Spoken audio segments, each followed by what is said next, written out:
We'll now demonstrate a problem in descriptive statistics, actually two problems. So let's get straight to the data. So here's question one. Question one basically deals with data types. Classify each of the following as nominal, ordinal, interval, or ratio data. So let's just do a quick revision. Nominal data is categorical data that has no ordering or preference. So for example, simply describing the colors of trousers, blue, green, black, yellow. There's really no ordering in this case. If we talk about the colors of cars, we could talk about yellow, blue, green, white, black.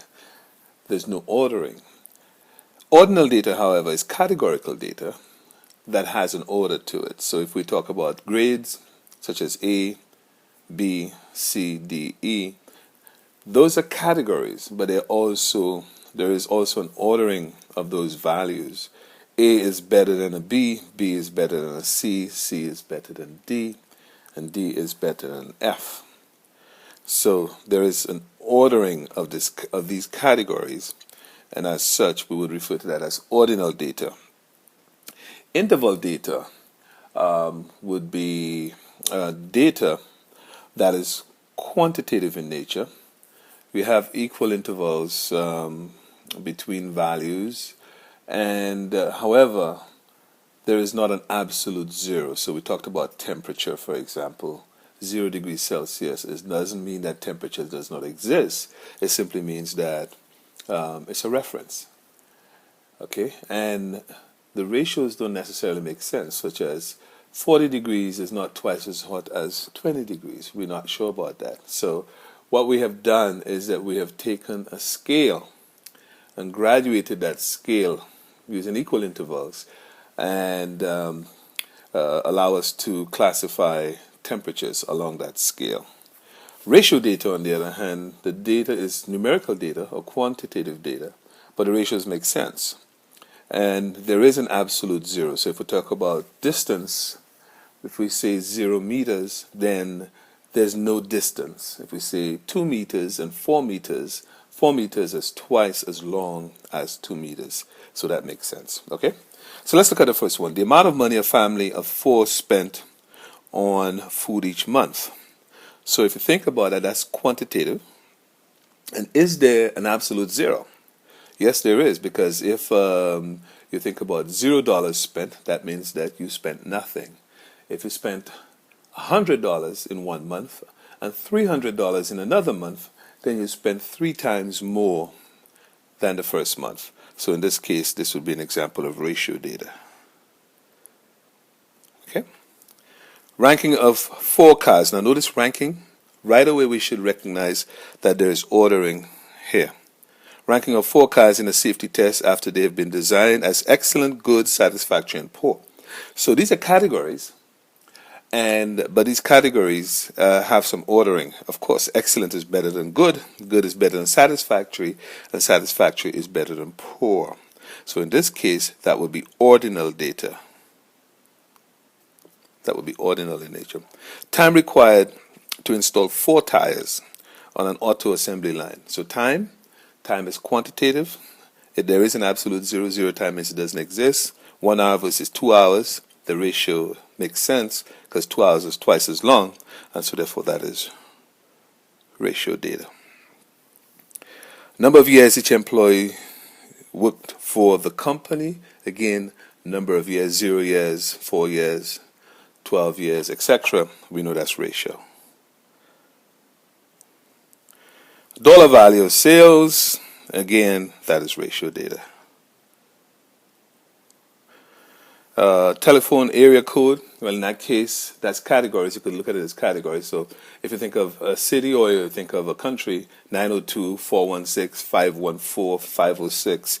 So these are basically categories. There's no ordering, so that's just nominal data.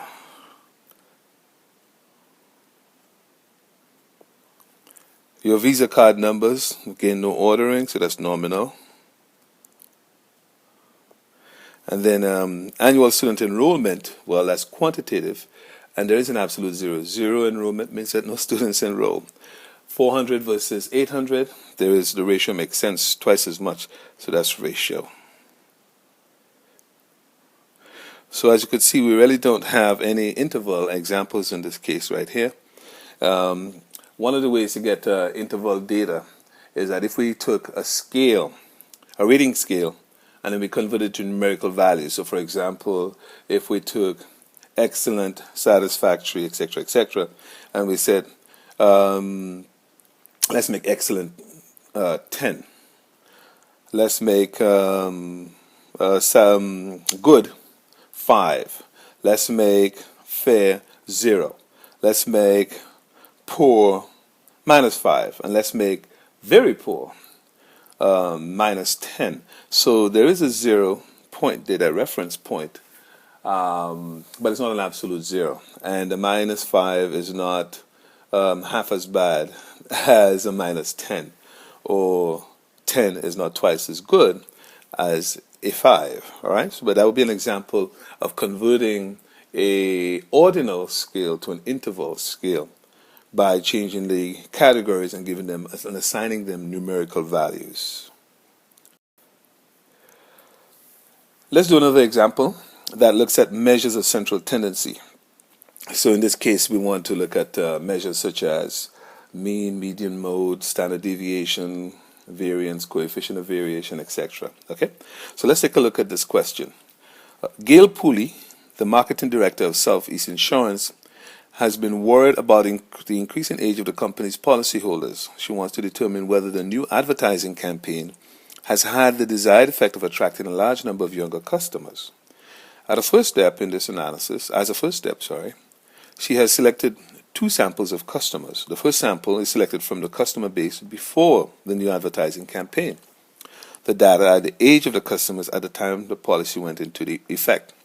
The second sample is taken from the customers who were added after the new advertising campaign. So we see we have 2 data sets, and if we count, then we have 1, 2, 3, 4, 5, 6, 7, 8, 9, 10. So basically 20 in each of them. All right. So the sample sizes, so these are samples, it's not obviously not a population.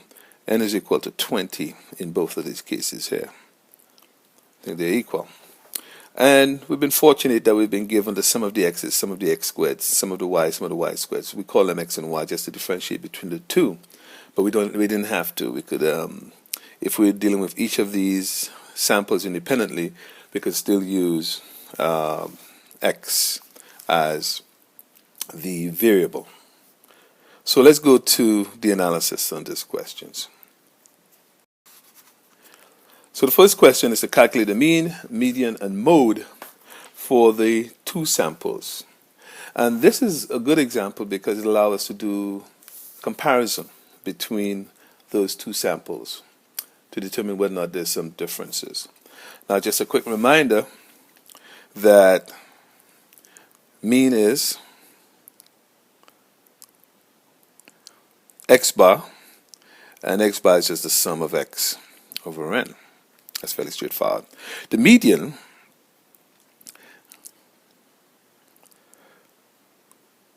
is a position value, and the way in which we calculate the median, if you may recall, is that we use the median is x n plus 1 over 2. That is the n plus 1 over 2 is the location of the median, and if it is if our sample size is an even number, then we have to go in between the 2 middle numbers. If it is an odd number, then we pick that middle number. So that's the median. And then of course we know mode by definition is the most frequent value. All right? So that is the mode, the most frequent value that occurred in the distribution. So the first thing that we should do when we are attempting to calculate things such as the median, because these are position values, is that we ought to order the numbers. So if we start before and we took the data, we have to order them, and it's useful to just order it in ascending order. So I'm going to just show you. We have 20 values. So if we go before, we have values 1, 2, 3, up to 20. I'm not going to do all of them. Here we go. So this doesn't look all that good. Let me just erase this slightly.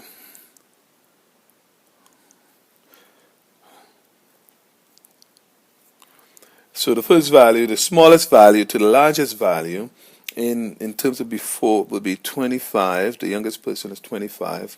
The oldest person is 64. All right? And if we would look at some others, so this was 29, and then this is 30. And you could check out the rest of the distribution for yourself. And that's before. If we go after,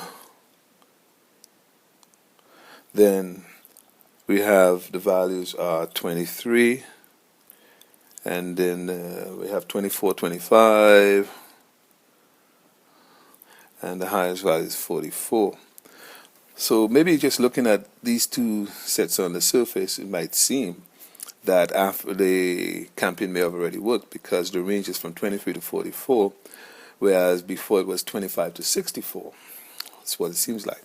So let's find the mean of before. X bar before is equal to the sum of x over n, as you recall, sum of x over n, in which case the sum of x is equal to 885, so 885 divided by 20, and that gives us a value of 44.25.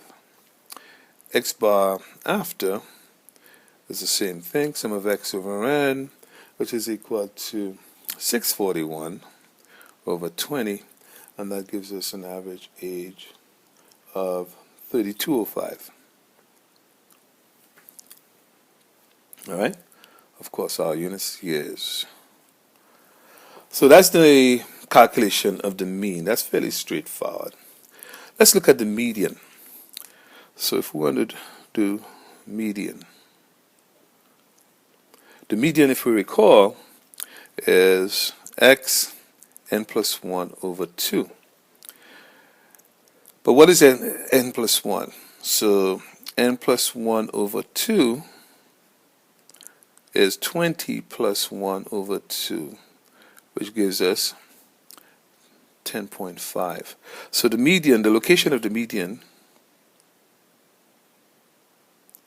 is x 10.5. That's the location.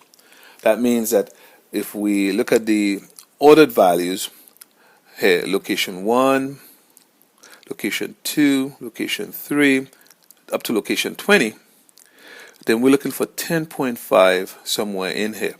Well, what would happen is that we would have 10 and 11, so 10.5 would be this value in the center.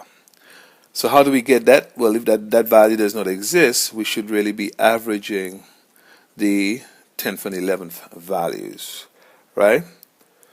I'm going to just shrink that a little bit, move that over to the corner, and let's do that. So in the case of, I didn't show all of the values in the distribution, but in the case of before, x before, the median, sorry, not x before, but the median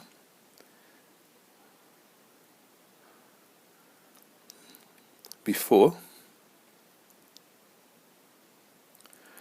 is, so if we look at the 10th and 11th values from the data set, the 10th value is 42, so x10 plus x11 over 2. It turns out that that is 42 and 44 over 2, which gives us 40. Average of that would basically be 43.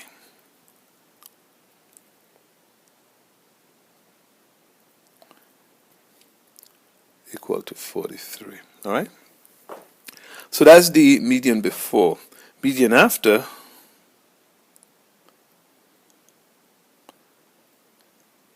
okay, let's clean that up. Doesn't look cool. The median after would be the same thing, x10 plus x11 over 2. But in this case, what is 10 and 11? It's 30 and 31. 30 plus 31 over 2, which gives us 30.5. So the median after is 30.5. Let's take that and put that up here. So here we see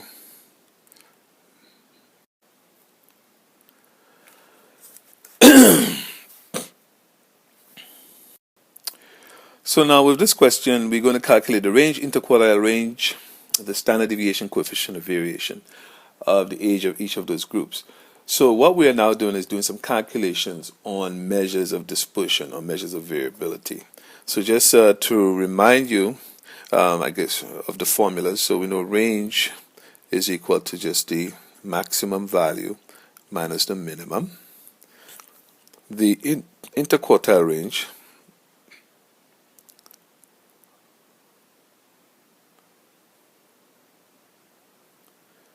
we call it IQR, is just the third quartile minus the first quartile.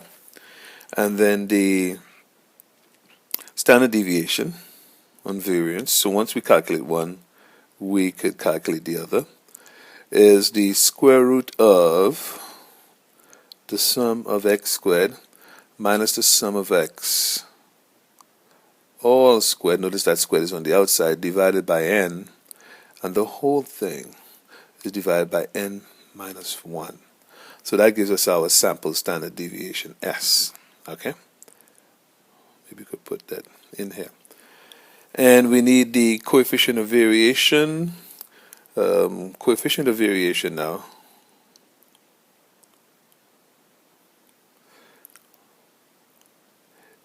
is just simply the ratio. I'm going to just move that here. So coefficient of variation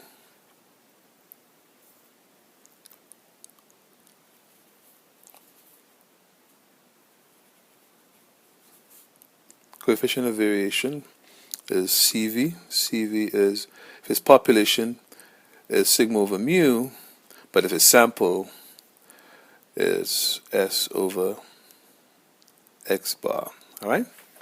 So that's a coefficient of variation when we're dealing with a sample. So that's what we will need right here. So since you notice that if we need the interquartile range, we will need to be able to calculate the quartiles. So the question is, how do we calculate quartiles?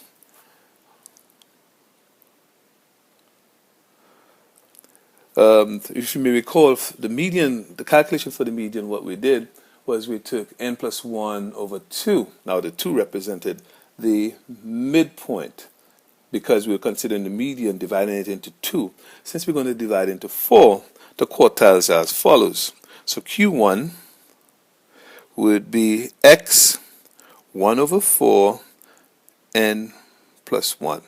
In other words, the value that's in location, right, 1/4 of n plus 1. Q2, which is the same as the median, would be 2 over 4, which is half n plus 1. So that's a subscript that I'm writing here. Q3 is x 3 over 4, 3/4 n plus 1. So if you think of n plus 1 as is the sample size, so we're going a 3/4 way up. And that brings us to the third quartile. So we have to then calculate those values. So let's see what those would actually be.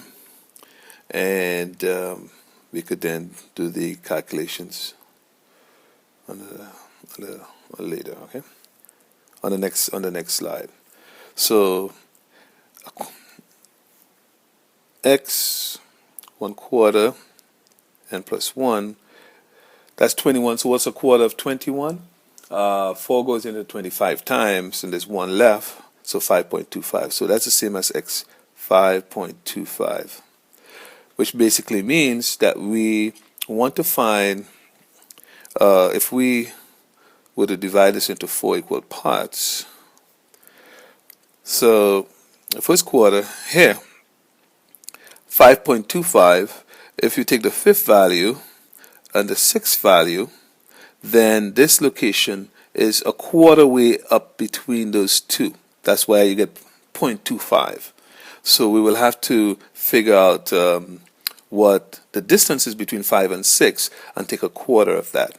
So to get that value, here's how we usually do it. It would be x5 plus 0.25, a quarter of the difference between x6 and x5. Does that make sense? So that's what we have to do to get the first quartile. We already have the median, so we don't have to calculate them again. And to get the third quartile, n plus 1, in that case, we're talking about 3/4 of n plus 1, which is 21, 3/4 of 21. Well, it will be 3 5s of 15, but there will be there will be a remainder, so I think we have to go up to 15.75. But let's figure that out. Okay, so if we took 21 times 3, so I'll just do it up here.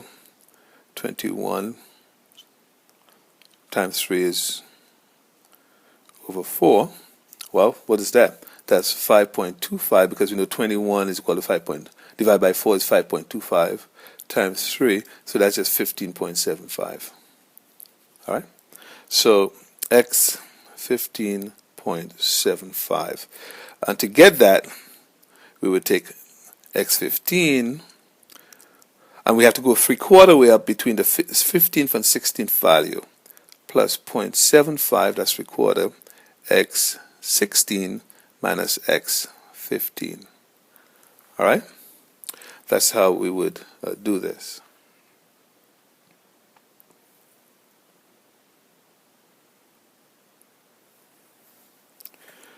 Now let us do the actual calculations for each of those.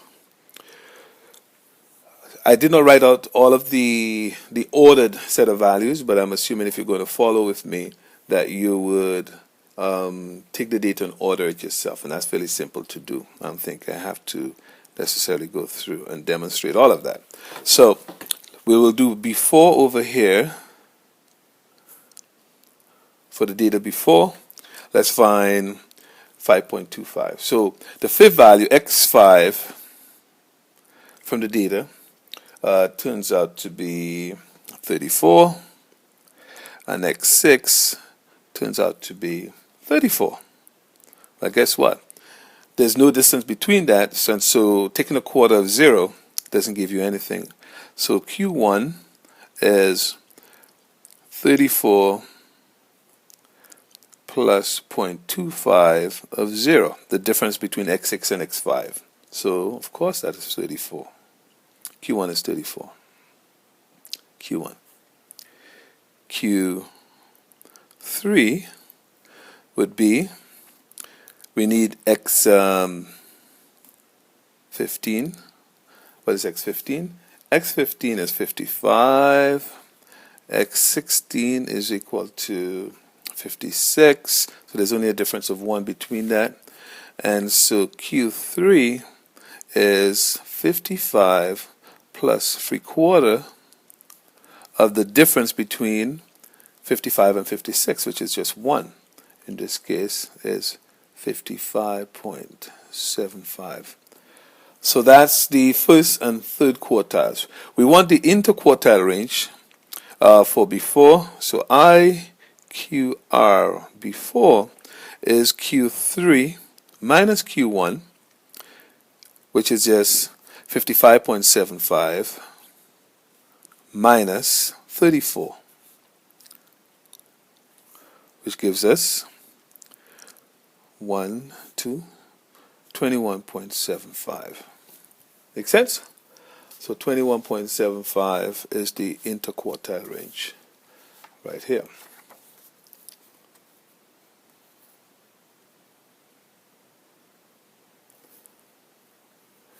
Now we will repeat this for after. Isn't this cool how this shrink that and just move that around? So let's do after. So after, we want x5. And what is x5? x5 for after is 27. x6 is equal to 28.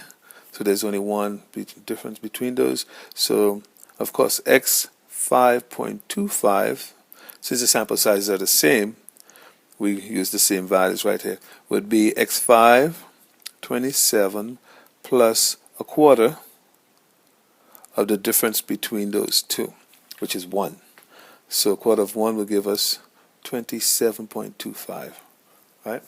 That would be the first quartile. So Q1 is 27.25. Q3 is x15 plus 0.75, x15 minus x16. So let's figure what that is. Turns out x15 is, the 15th value is 36. Let me just remove this. I don't need to do this twice. It's 36 plus 0.75 times the difference between the 15th and 16th value. X16 happens to be 39. So 39 minus 36 is 3. All right. So 36, what's 3/4 of 3? That's 3 threes are 9 over 4. 9 over 4 is 2.25. So that'd be 38.25, if I've got this right. So that'd be 38. A little mental math doesn't hurt. Prevents brain atrophy.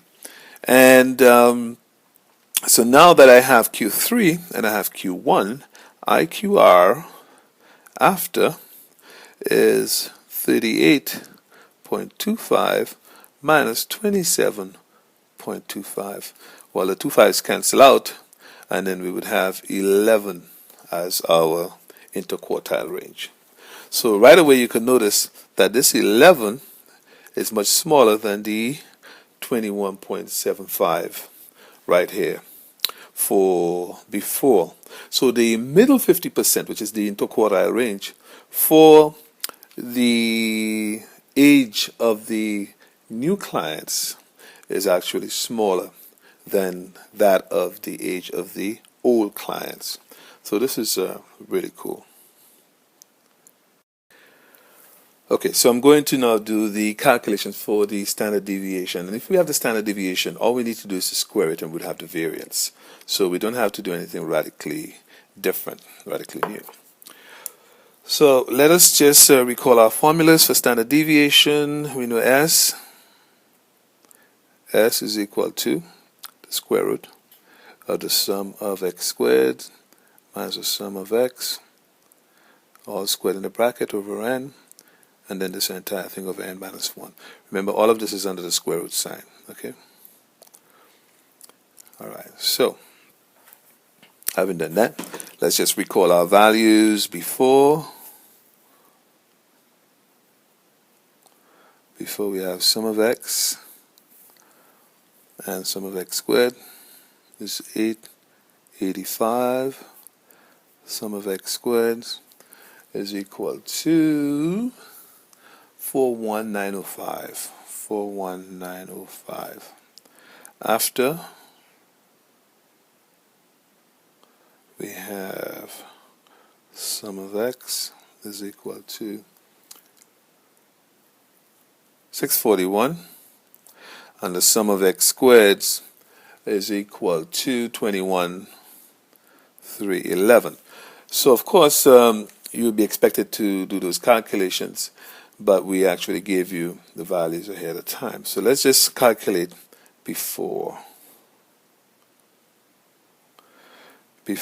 So standard deviation, or let's call it SB. So SB would be, put a nice big square root.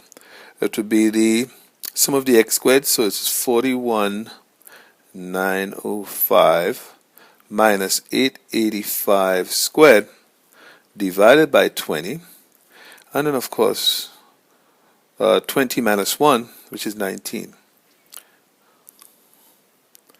I didn't have to write the formula all over again since you already have it. Okay, let's just put 20 minus 1, which is 19.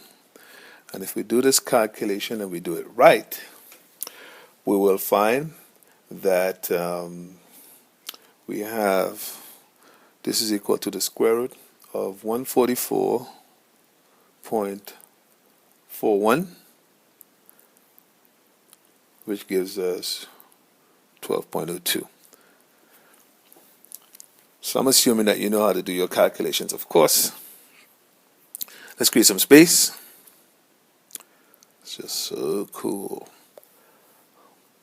Now we're going to continue with S after, and S after we have the following. So the sum of the x squareds, if you recall, was 21,311 minus the sum of the x's, which is 641 squared over 20, and the whole thing is divided by 20 minus 1, which gives us, after we do that computation, the square root of 40.37, which is equal to 6.35. So these are our standard deviations right here.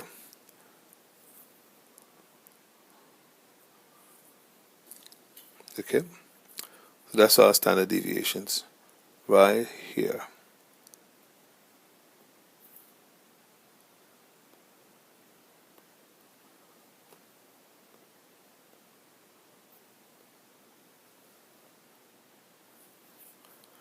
Okay, so now we know SB is 12.02, but if you and then we have SA is 6.35. So what we're going to do now is calculate the coefficient of variation.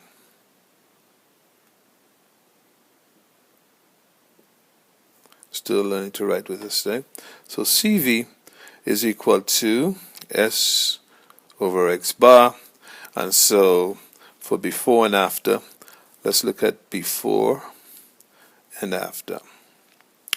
So CV before would simply be 12.02, but you will recall that our mean was 44.25, 44.25, which gives us a coefficient of variation of 0.2716 when you do that calculation.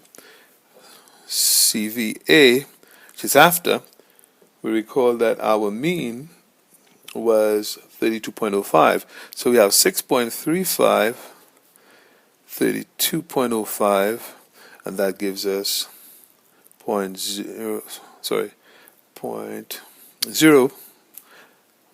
Let's do this properly. It gives us 0.1982. All right? So that's the coefficient of variation for after we have the ad campaign. So you could see, and we could express that as a percentage. This one would be 27.16%, and then this one would be 19.82%. And that allows us to be able to compare those two distributions. And you can see that the coefficient of variation afterwards is actually quite smaller. All right. So now let us do this. Let's just kind of do a summary of what we have for this particular section right here. Just going to move this. Make it a little too smaller, but not too small that you can't see it. And we can now put the following values down. We could say before, after,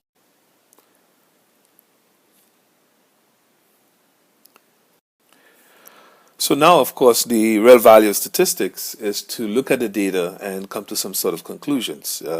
So we have this question: using the result in A and B, which is the first two things that we did, comment on the effectiveness of the new advertising campaign. Is it actually working?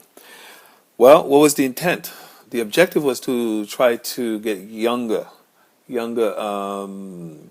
clients, because if you get younger clients, then they spend they're able to spend more time with the company. The company can reap greater benefits or greater value from customers that are younger, particularly if they serve them well and keep them for as long-term customers. So I would answer yes, and the reason why is because if we look at all of the statistics that we calculated before, we will see that the average age has dropped.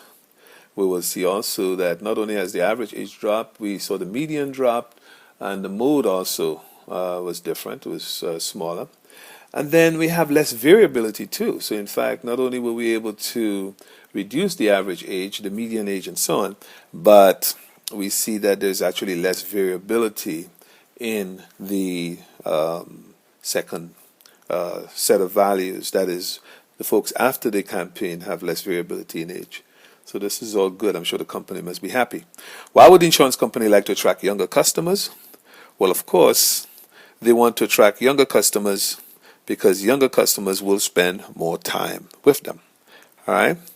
So it's about time and time. So more time means more money. Simple. All right? But of course, that's providing that they don't lose those customers because of bad customer service or something of that kind, of that nature. So it's very important for them to make sure that not only that you attract the young customers, but you want to retain them as well. And insurance companies have to do certain things to make sure that that actually happens. Last question: could Ms. Gail Pooley generalize these sample results to the customer database? Explain briefly. Yes or no is not an acceptable answer. Well, can she generalize? And that's an important point. Well, what allows us to generalize? What allows us to generalize is if indeed we obtain the samples in a manner that is unbiased and that is representative of the population. So remember that we talked about we have a population, and from that population has a mean, it has a standard deviation, we'll generate samples from them. But if that sample is not representative of that population, all of statistics that we calculate, right, median and so on, will not be representative of that population. So we can generalize only if the samples that are taken represents the actual population that the company is interested in. Now, in the first case, it's relatively easy, which is before the campaign. All they have to do is to sample from their own database, all right? But then after, the sample after, if they're able to, if we're not talking about who's out there, but people who've actually decided to be their clients, then again, once they randomly sample from that new database, or the database of new clients, as long as the sample is randomly taken and taken unbiasedly, then you could actually do a generalization of the answers. So I would say the answer is yes, that you can, but given the condition that these samples must actually be appropriate samples. All right? Good. There's one final question, which is, of the two samples that we have, which is the better measure of central tendency, the mean or the median? Now, to answer that question, it depends on whether we have a certain amount of skewness. All right? When a distribution is skewed, the mean is not a very good representation of that. Let's just see what I'm talking about. If the distribution is symmetrical, nice little curve, then sure, mean, median, and mode, they would all be right around the center. But what if we have a distribution like this? What if we have a distribution like this? these extreme values skews the mean.